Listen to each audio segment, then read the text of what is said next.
বগুড়ার মহাস্থানগড়ে পাথরের দুধ ডাললেই মনের আশা পূরণ হয়, এ বিষয়ে ইসলাম কি বলে?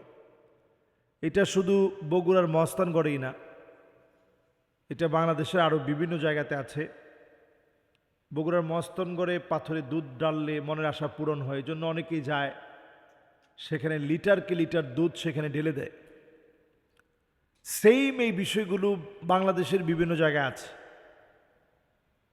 আসলে এই জাতীয় কোনো কাজ করলে কি আসলে কোনো কাজ হয়? কোনো কাজ তো হয় না, বরং আপনি এটা মনে করে কোনো পাথরের ভিতরে আপনি দুধ যদি ঢেলে দেন, আপনি কতগুলা গুনায় গুনাহগার হলেন আপনি একটু চিন্তা করেন। এক নাম্বার, আপনি অপচয় করলেন। বাহিরে অসংখ্য মানুষ না খাওয়া অবস্থায় আছে, তাদেরকে আপনি 10 টাকা দিলে বলেন একটু কাজ করতে পারেন না? আরে আপনার মতো কত মানুষ কাজ করে খায়, আর ঠিকই আপনি মনের বাসনা পূরণ করার জন্য সেখানে গিয়ে দুধগুলো ঢেলে দিলেন, অপচয়ের গুনায় গুনাহগার হলেন।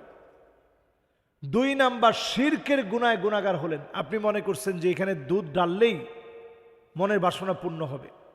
কোথাও কোনো কিছু ডাললে কোনো কিছু পূর্ণ হয় না। যদি আল্লাহ রাব্বুল আলামিন না চান, বিইذনি রব্বিনা, যদি আল্লাহ তাআলা না চান, তাই আপনি যদি মনে করেন এখানে দিলে কিছু হবে, এটা শিরক হবে। এর পরের অন্যায় হচ্ছে পাথর পূজার শামিল হওয়া। আপনি এই যে কাজটা করতেছেন যে এই পাথরের মধ্যে দুধ ডাললেই কিছু একটা হবে, ভাগ্যের পরিবর্তন হবে, এটা পাথর পূজা।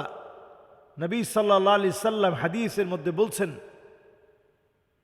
আখিরি জামানায় এমন সময় আসবে, হাত্তা ইয়াবুদাল লাত ওয়াল উজ্জা, এক সময় মক্কার লোকেরা লাত, মানাত, উজ্জা, হুবাল বিভিন্ন মূর্তির পূজা করত। পরবর্তী সময়ে এই পূজার রীতিনীতি চেঞ্জ হতে হতে এখনো পর্যন্ত বিভিন্ন জায়গায় বিভিন্ন পাথরে চুমা দেওয়া, পাথরের ভিতরে দুধ ঢেলে দেওয়া, পাথরের মধ্যে মাথা ঘষানো, এগুলো সব পূজার শামিল। আখিরি জামানায় এগুলা বেড়ে যাবে। এখন তো বেড়ে গেছে। আমাদের বাংলাদেশেই এখানে নাকি নবীজি সাল্লাল্লাহু আলাইহি সাল্লামের পায়ের ছাপ আছে, নাউযু বিল্লাহি মিন যালিক।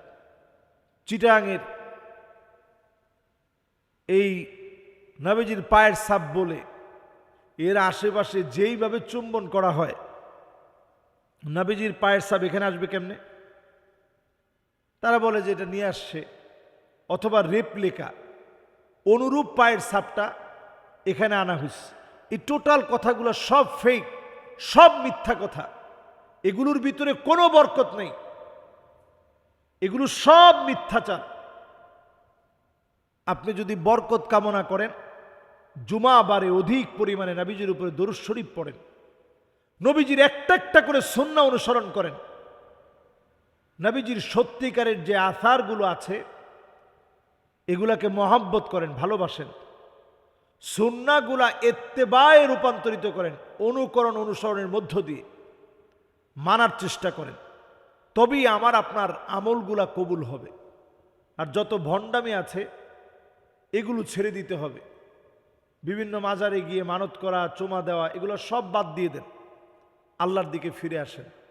আল্লাহ আমাদেরকে বোঝার তৌফিক দান করুক। আসসালামু আলাইকুম ওয়া রাহমাতুল্লাহ।